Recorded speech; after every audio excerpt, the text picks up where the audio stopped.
Hello, my name is Erin. Um, I'm not your average 40-year-old. I actually am way out of the average. Uh, why, you ask? Because actually,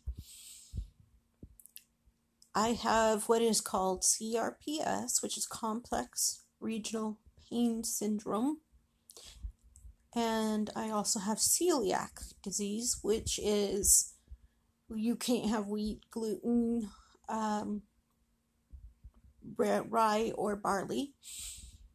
So basically, a lot of foods are already out for me. Now you're probably thinking, oh, look at her, she doesn't need food. Well, we all need food to live. And it's more about what you eat and how much of it you eat. And for me, cutting out the wheat, barley, rye, any fried foods, literally anything that could harm me. I have actually lost weight. I used to be 340. I'm now 256. Hopefully I'll get further down after my bariatric surgery, which will probably be about February. But the problem with that is my CRPS can move to that. Currently, my CRPS affects my lower back, legs, feet, literally the lower half of my body. When I have my bariatric sleeve done, it could move to my stomach area, which would make eating simply painful for me. As it is my sister right now, because my sister also has this condition, and hers kicked in after she got ran over by a car. That's a whole nother story for another day. For me, mine started exactly on May 16th. No, May 18th, 2016. I get this mixed up because my medicine kind of messes with my memory. Anyway, on May 18th, 2016, I finished a series of sets of shots for some bulging discs in the L3, 4, and 5 of my back. And these shots were literally the worst thing I could have ever done. The doctor who did them, I won't name, but I don't like, because he refuses to believe his shots did this to me. But they did. With the first set of shots, I didn't feel very good. Told him so. And he said sometimes it takes 3 shots to feel better. So I went on with the next one. Second set of shots, came home, started having migraines, hadn't had migraines for quite a few years. Called him the next day crying because I was hurting so much in my head. He gave me steroids and told me sometimes it takes 3 sets of shots to feel better. Again, trusted him. Then came May 18th. That day, the last set of shots were done, and I went home, was feeling so terrible. I laid down to sleep at 6 o'clock. Woke up 2 hours later with my hands so badly asleep that they were hurting. They had never done that before in their lives.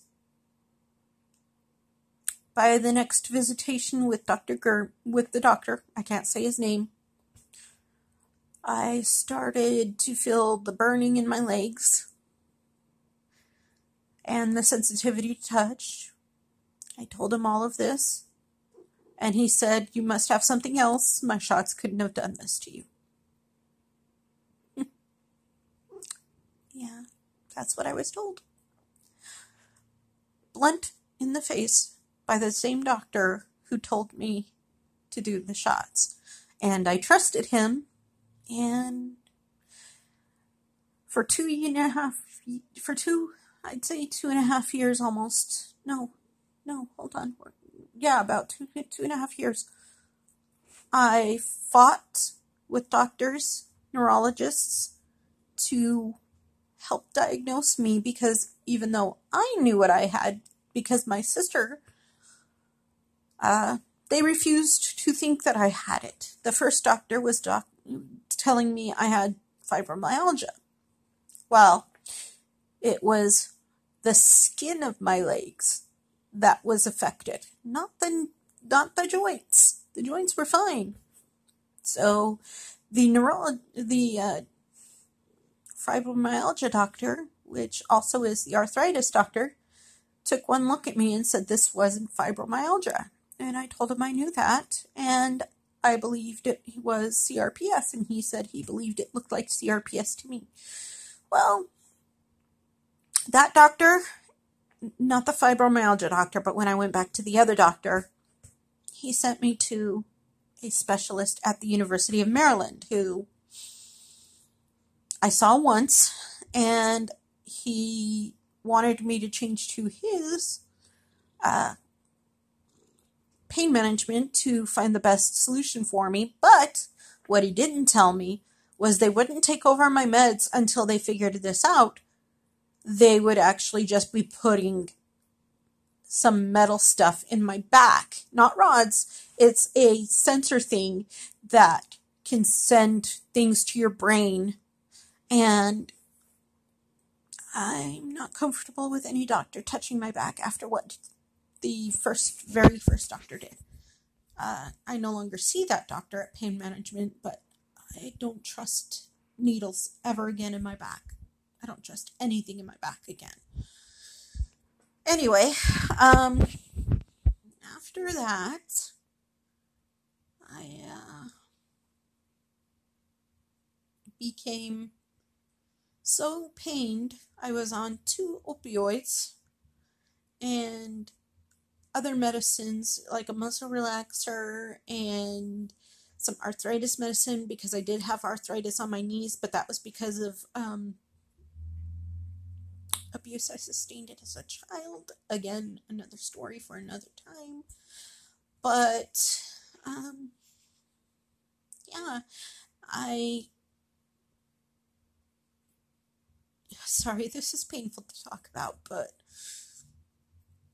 I refused to go to that one, and it took a month to get back into my regular pain management because of what that doctor did, so I refused to see him again. However, my boyfriend's ex-wife, who I'm friendly with, worked for a neurologist, and I said, okay, what's his name? Give me his number.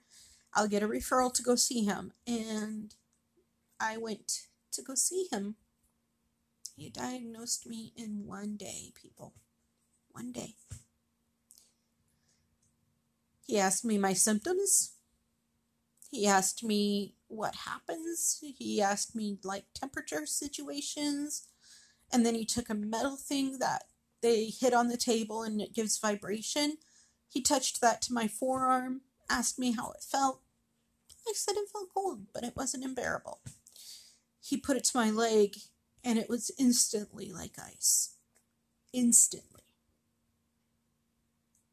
Then he sat back, looked at me, and said, I think you know what you have. And I said, yes, but I would like to hear it from you. And he said, you have CRPS type 1. Let me tell you, I wanted to cry because I knew I was no longer fighting to get the diagnosis.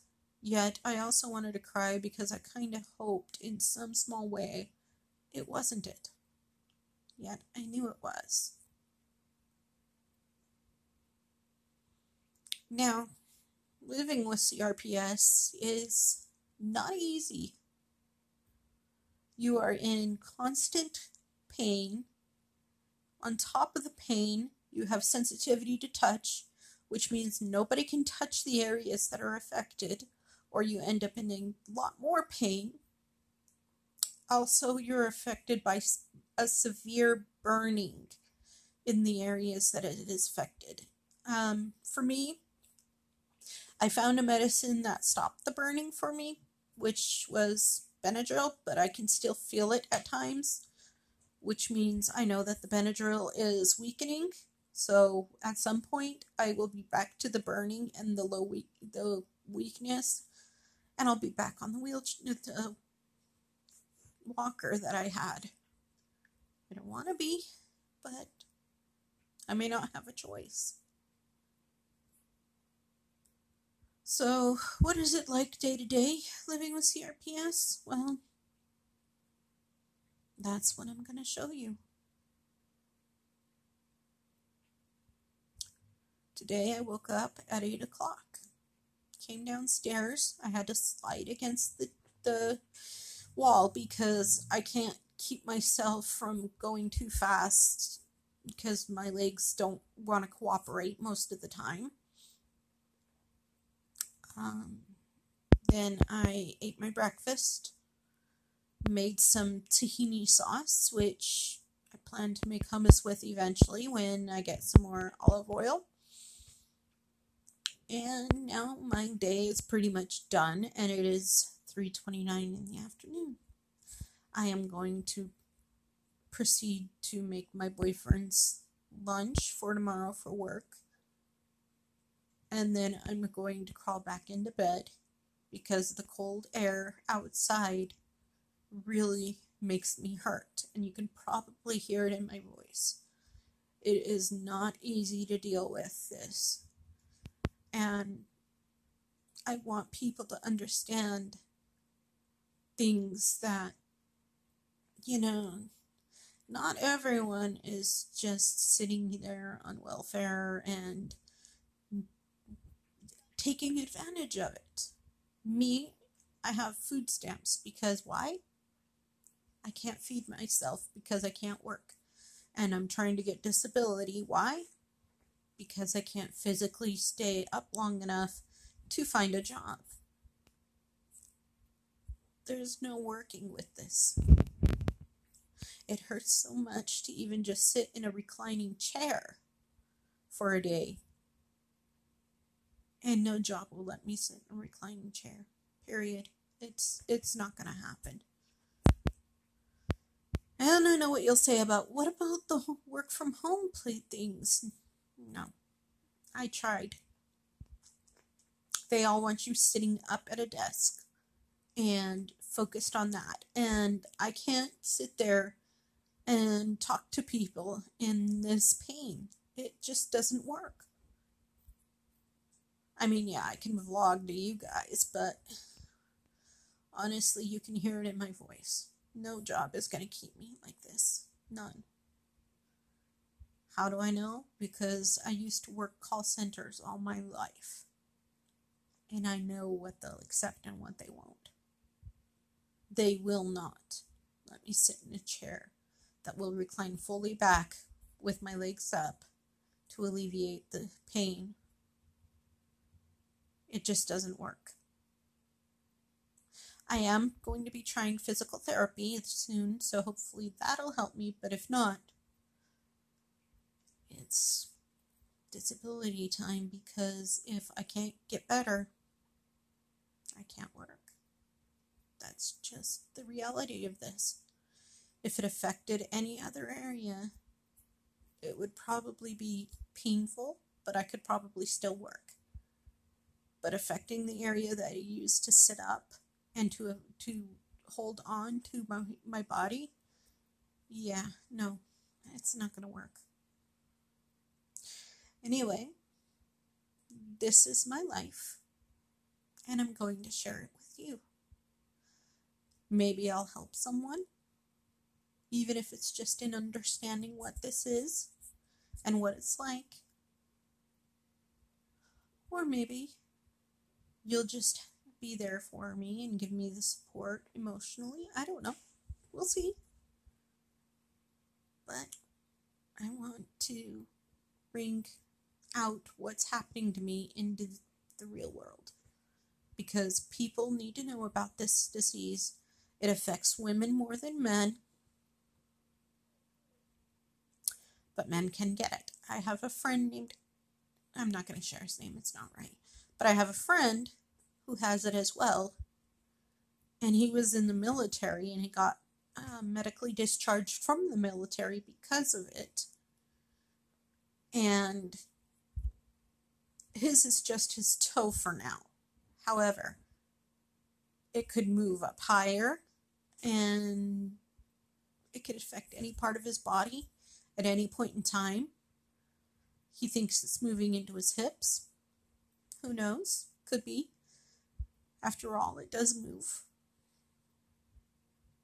Anywhere you've had a trauma, it'll move to, or can move to. Which is why my sister has it on her whole full body, because she was ran over by a car of her whole full body. And it's caused tachycardia in her. Her heart rate is 190 beats per minute. And if that sounds high, it is. It is really high. We've almost lost her twice because of that. And she has 2 children at home, so she's trying to do her best to deal with it and still take care of her children. One is in her teens, the other is closely behind her, but they're both heading toward teens. So in a way, it'll get easier for her, but in other ways, it'll get harder. I say easier because soon her daughter will be old enough to drive, and the driving will soon be off the mother, so that way she can have her daughter driving her places instead of hurting as she drives and possibly causing accidents, which thankfully she has not. But could, because I know I got weaker in my legs and it was impossible for me to push down. And I know she's feeling that now. She's talked to me about that. So, yeah. Anyway, I will talk to you tomorrow. Let you know how tomorrow goes. And I hope you all have a great day. Thanks for listening. Bye.